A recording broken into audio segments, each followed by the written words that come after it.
Salut les gars, j'espère que vous allez bien. Aujourd'hui on se retrouve pour une vidéo qui va être très sympa parce que comme j'ai pu vous dire dans ma vidéo de présentation du salon Auto Expérience, j'ai un pote qui a la dernière Civic Type R et cette vidéo ça va tout simplement être laissé la présentation de cette voiture qui est vraiment super cool. Je vous montre ça dès maintenant. Donc voilà sa voiture. Donc comme vous pouvez voir, c'est une Civic Type R, donc génération FL5. Donc c'est la génération juste après la mienne. C'est une voiture qui a été présentée en 2022 et qui a été commercialisée en 2023. Lui, il l'a dans une configuration qui est vraiment très stylée parce qu'elle est full black avec plein de petits détails rouges que je vais vous montrer. Le nom de la couleur, c'est, je crois, noir cristal nacré, quelque chose comme ça. Mais c'est un très très beau noir qui est assez profond. Et il faut savoir que du coup, c'est une voiture qui est vraiment importante pour Honda. Effectivement, c'est quelque chose qui est assez important pour Honda, tout simplement parce que c'est potentiellement la dernière Civic Type R qui n'aura pas d'hybridation. Donc qui est encore 100% thermique. Et il faut se rendre compte, ça fait quand même plus de 25 ans maintenant qu'on a les Type R. Donc c'est vraiment une saga qui dure depuis un long moment. Et on est en présence de la dernière et de leur itération entre guillemets ultime. Si on passe un petit peu sur le design, c'est une voiture qui est très imposante en vrai. Elle fait très large, surtout de la face avant, et ils ont complètement changé le design. Ils ont arrêté ce look un petit peu manga comme avait la mienne, qui peut être un petit peu clivant, et ils sont partis sur quelque chose d'un peu plus classe et un peu plus élégant, tout en gardant cette touche de sportivité. On a toujours une prise d'air ici qui alimente le moteur en air frais, et pareil à côté du logo où c'est ultra ouvert, c'est des gros nids d'abeilles, donc ça gave vraiment le moteur en air frais. Vous avez le logo Type R qui est en rouge et qui du coup ressort super bien avec cette peinture, et vous avez les nouveaux optiques que vous voyez là, qui ont un design qui est vraiment sympa, qui lui donne un côté vraiment agressif. Enfin, quand on la voit arriver dans le rétro et que les LED sont allumés, ça fait un rendu qui est vraiment très sympa. Ils ont également mis une prise d'air ici, mais qui permet en fait à rejeter l'air chaud du moteur et justement à l'évacuer. À l'inverse, vous vous souvenez, la mienne, elle a une prise d'air ici, donc plus en plein milieu, qui gave le moteur en air frais. Celle-là, c'est pour évacuer l'air chaud du compartiment moteur. Également, si on passe du coup sur les jantes, du coup, hop, on est toujours avec un design. Je trouve que Honda réussit à la perfection à chaque fois les designs de ses jantes. C'est toujours à chaque fois vraiment beau. Et lui, du coup, il est chaussé en Michelin Pilot Sport 4S. Bien évidemment, on a toujours du freinage Brembo avec l'étrier rouge qui ressort vraiment super bien. Et en termes de dimension, on est du coup sur du 265/30 et du 19 pouces. Si on reste un petit peu donc sur cette partie de la voiture, on voit également, un petit peu comme sur la mienne, que ici, vous avez du coup un extracteur d'air. Ça permet en fait tout simplement d'enlever l'air chaud des freins, de le faire sortir ici, et également d'enlever les turbulences qu'il peut y avoir dans le passage de roue, ce qui aide un petit peu le comportement dynamique. Et du coup, c'est de l'air qui suit tout le long, qui suit le bas de caisse et qui a une forme, comme vous voyez, qui est très jolie avec cette espèce de lame où l'air du coup passe dedans, il est guidé, et tout l'air frais aussi est guidé un petit peu par là pour aller refroidir les freins du coup à l'arrière. Si on la regarde vraiment de profil, on peut voir que ça fait vraiment une grosse compacte qui est vraiment imposante et bodybuildée.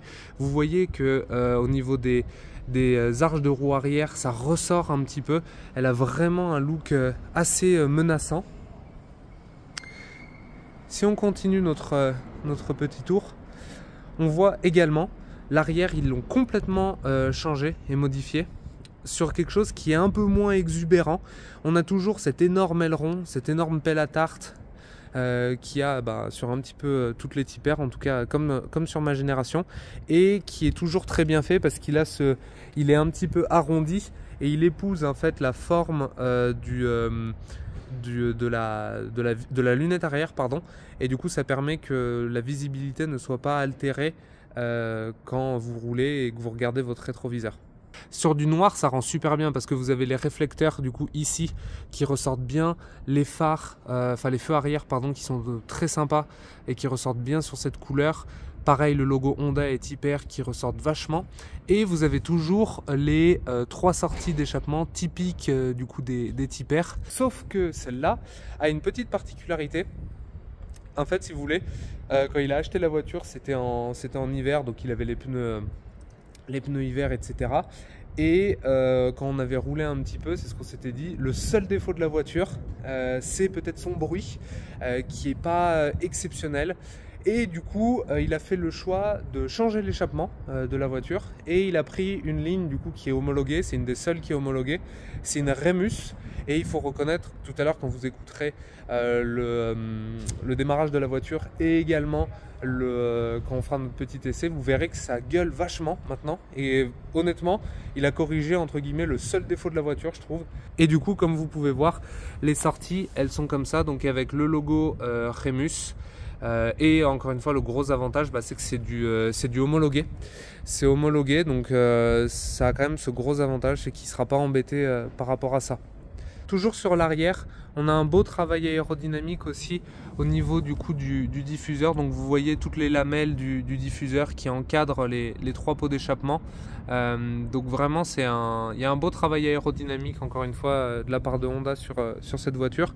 Mais cette fois en gardant un design, comme j'ai pu vous dire, qui est un peu plus sage et un peu moins extrême que celle que je peux avoir. Et du coup au final c'est ce qu'on se demandait.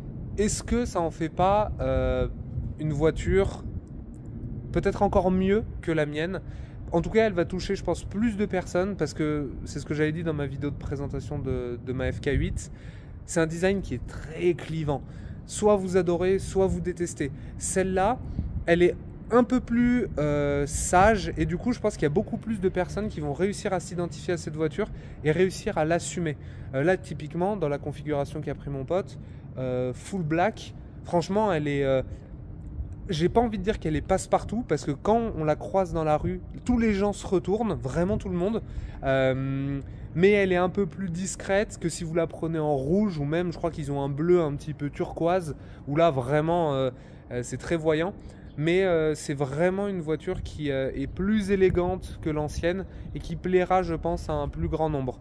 Mais du coup, certaines personnes qui aimaient ce design un petit peu manga et très japonais, peut-être qu'ils aimeront un petit peu moins ce nouveau design. Du coup, on a mis la mienne à gauche et du coup celle de mon pote à droite. Comme ça, vous voyez vraiment les différences. Et ce que je pouvais vous dire par rapport au fait que c'est 2 designs très différents et beaucoup plus, on va dire, extrêmes et exubérants à gauche et beaucoup plus classe et civilisé à droite. Et en termes, vous voyez, de gabarit, ça se ressemble toujours un petit peu. Mais les 2 côte à côte, ça fait quand même un rendu qui est très stylé, je trouve.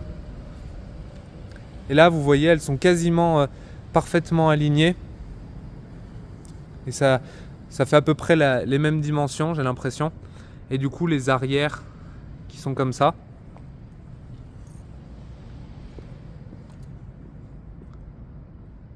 Si on continue, il faut savoir que cette génération de Tipper a toujours le gros avantage d'être ultra polyvalent comme la mienne. Et ça par exemple on peut le voir avec le coffre qui est toujours aussi immense. Donc là vous avez une jaquette classique et là vous avez du coup sa boîte de nettoyage et vous voyez la place qu'il y a, enfin c'est juste énorme. Il a mis en bon passionné, il a mis le cache coffre pour pas que la moquette d'en dessous s'abîme et non franchement ça fait c'est toujours aussi impressionnant la polyvalence de cette voiture et l'espace de rangement qu'on peut avoir dedans.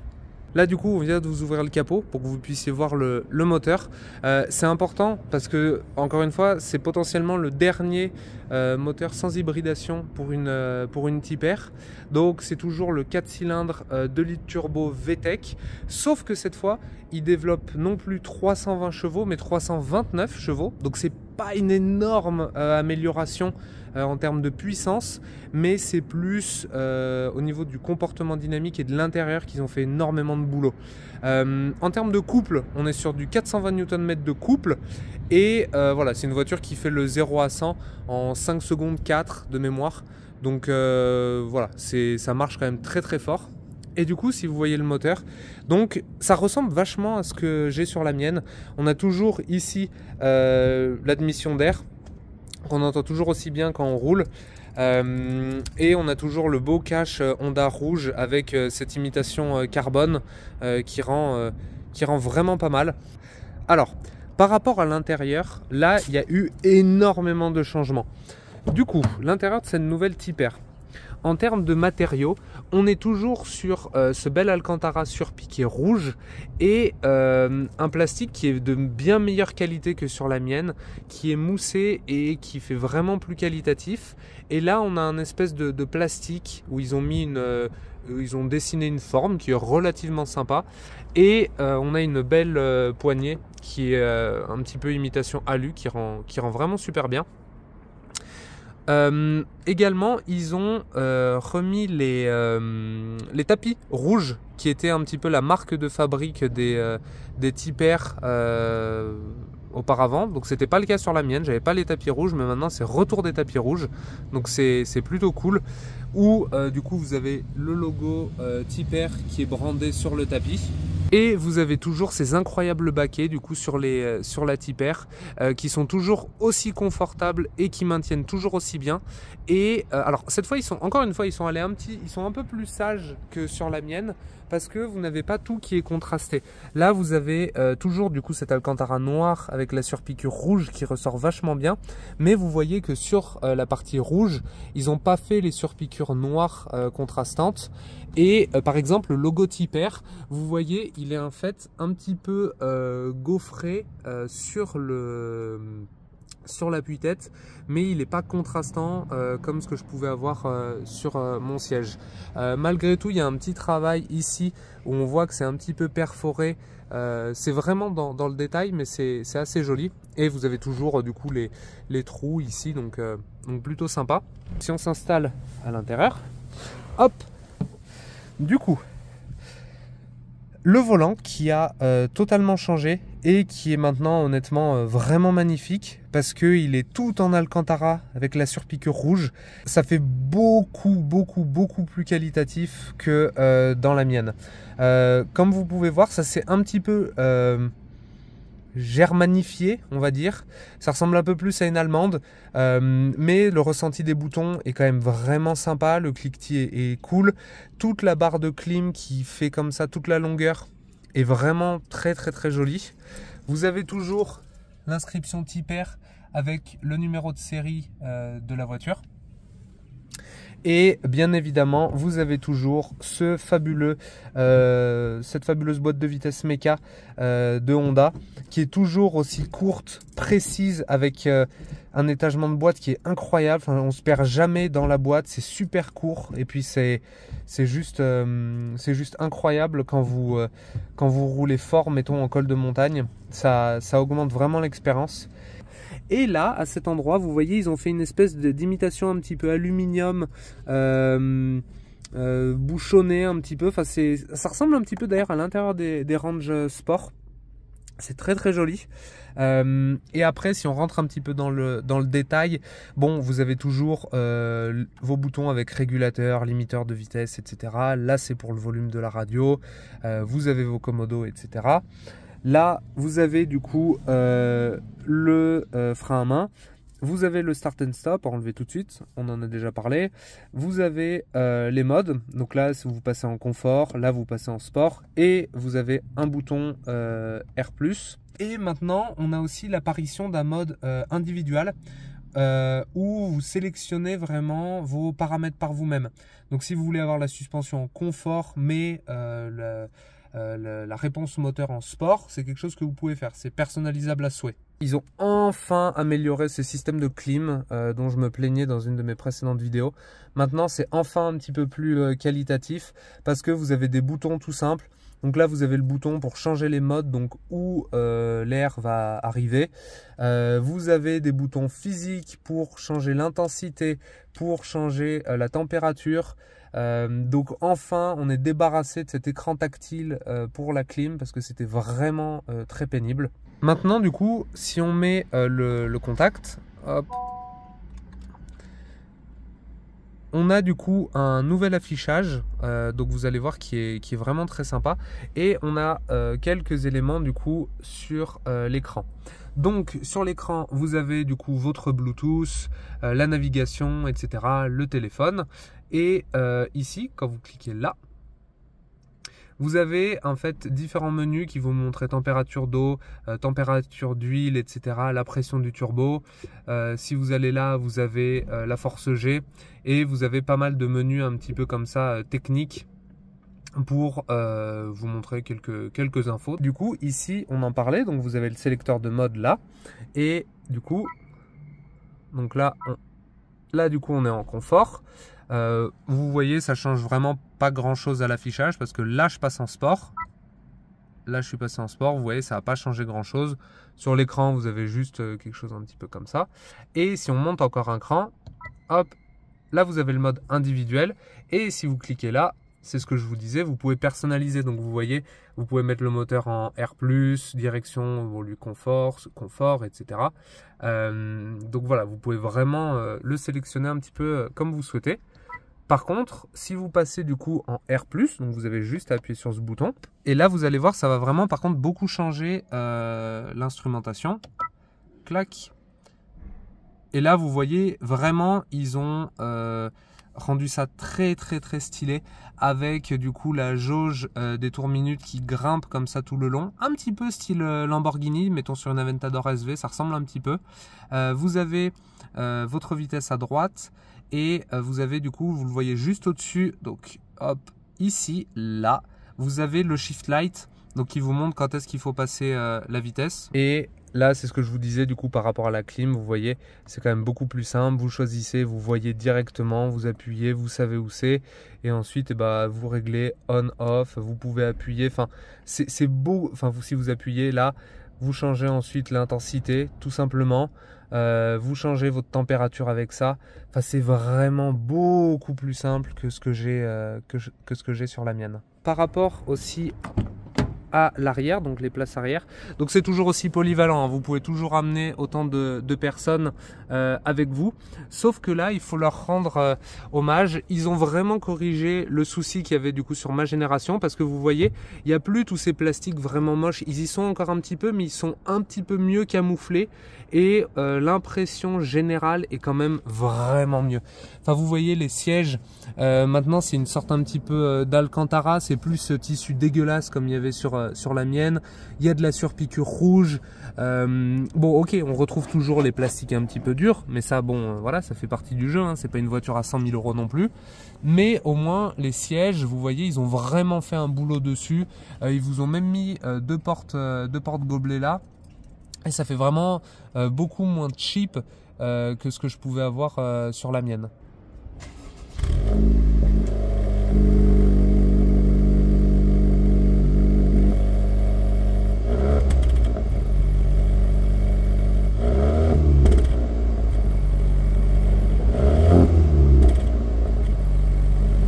Le pot d'échappement d'origine, il est vraiment bien construit, mais ouais, d'un aspirateur. Tu vois. Ouais, bah ça,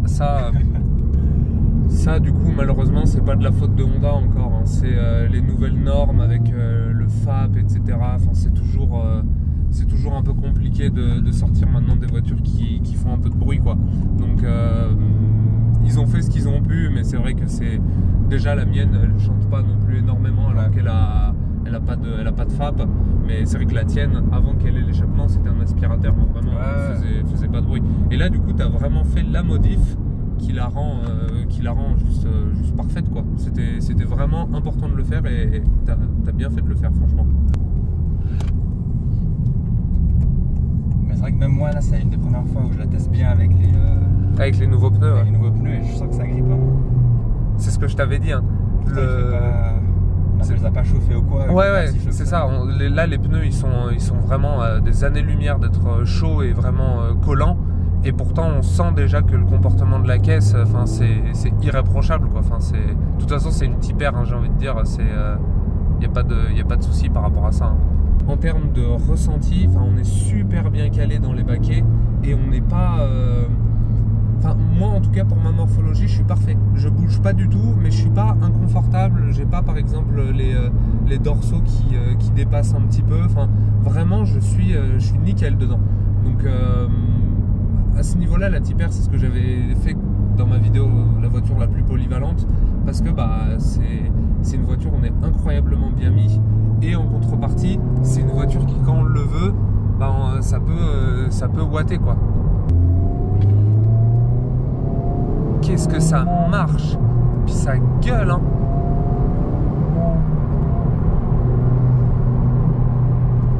Bon les gars, du coup, on se retrouve cette fois au volant de la Tipper. Donc déjà, merci beaucoup au proprio de me laisser conduire sa caisse. Bon, c'est une voiture que je connais. Je sais ce que ça vaut. Je sais que c'est une super voiture.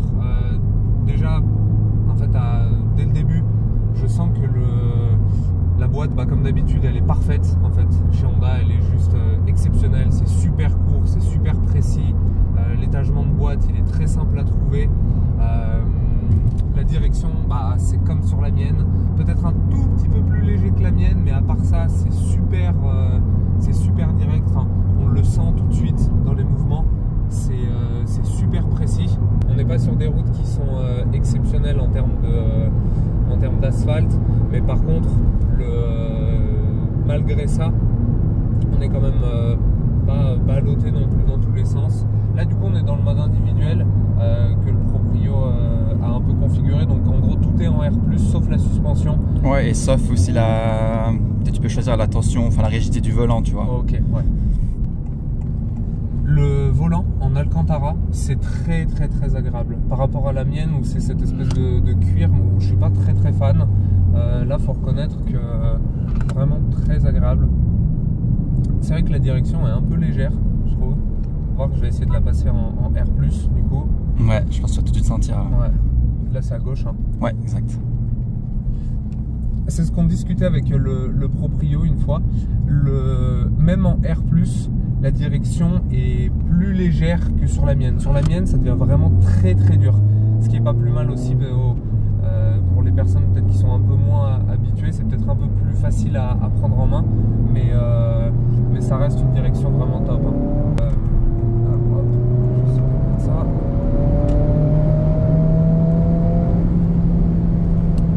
Ce qui est fou, c'est on ressent vachement les aspérités de la route. Elle suit vachement la route, en fait.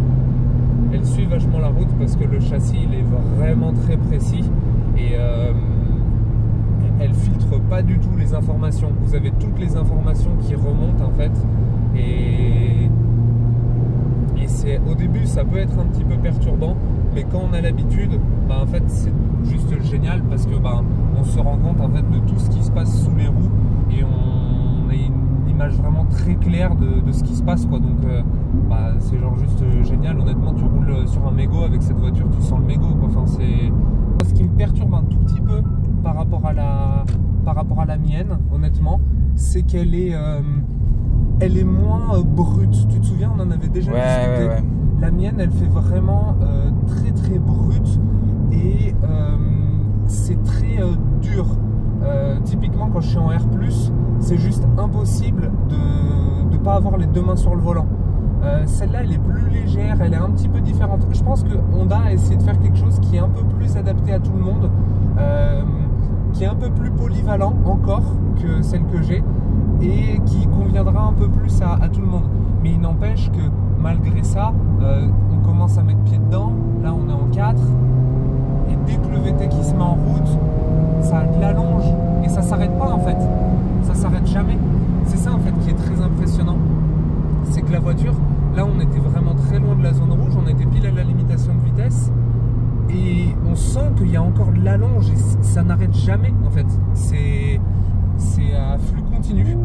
S'ils veulent quelque chose d'un peu plus civilisé, celle-là, elle est clairement mieux que la mienne. Ouais. Ça, c'est sûr. Après, s'ils veulent quelque chose d'un peu plus brut, un peu plus viscéral comme expérience, la mienne sera peut-être un peu plus adaptée, mais dans tous les cas, ça reste une bagnole de fou, quoi. Et immense merci à Honda de nous sortir, du coup, celle-là qui a été la commercialisation en 2023. Immense merci à Honda de nous sortir, du coup, en 2023, des voitures plaisir qui sont dans des budgets qui sont pas encore délirants, avec des boîtes méca, des vraies voitures de passionnés. Et la dernière aussi. Et la dernière. Et la dernière de sa génération. Bah ça pour le coup on sait pas. Peut-être que la prochaine elle sera avec une hybridation. On verra ce qu'ils vont nous faire. Ça serait un peu dommage parce que encore une fois c'est une voiture qui fait 1400 kg à vide. Donc si on rajoute de la batterie, bon ok on va rajouter de la puissance instantanée avec l'électrique. Mais on va prendre du poids, donc ça va un peu perturber le comportement dynamique si incroyable de la Type R. Après, on peut, je pense, leur faire confiance, ils arriveront à faire un truc cool. Mais c'est vrai que toi, tu as une pépite parce que tu as la dernière Type R 100% thermique. Et ouais, tu as la dernière d'une lignée qui a plus de 25 ans quoi maintenant. Donc c'est vrai. Du coup, on est de retour de cet essai sportif avec la nouvelle Type R. Bilan, j'ai adoré la voiture. Beaucoup plus civilisée, je pense que c'est vraiment une bonne amélioration qu'a fait Honda. Beaucoup plus facile à utiliser aussi. Peut-être un petit peu moins extrême, donc ça dépend vraiment ce que vous cherchez. Mais c'est une pure voiture, ils ont tellement amélioré l'intérieur et l'interface que c'est vraiment une belle évolution qu'ils ont fait. Et à un prix qui est vraiment contenu parce que du coup en Suisse elle coûtait dans les 50 000 francs suisses et on n'a pas le malus, donc ça faisait une voiture qui est encore assez cohérente, alors que bon malheureusement en France maintenant c'est un malus de 50 000 euros là-dessus, donc ça fait une voiture à 100 000 euros là pour le coup c'est juste démentiel et ça les vaut pas honnêtement, mais en Suisse on a cette chance là. Merci beaucoup d'avoir visionné. N'hésitez pas à vous abonner à la chaîne, à mettre un petit like et mettez-moi en commentaire si vous préférez du coup cette nouvelle génération, donc la FL5, ou si vous préférez la génération comme j'ai, donc la FK8. Je serais assez curieux de savoir. Et puis moi je vous souhaite une excellente journée, kiffez bien les voitures, vos road trips, et puis nous on se voit la prochaine fois. Ciao ciao les gars.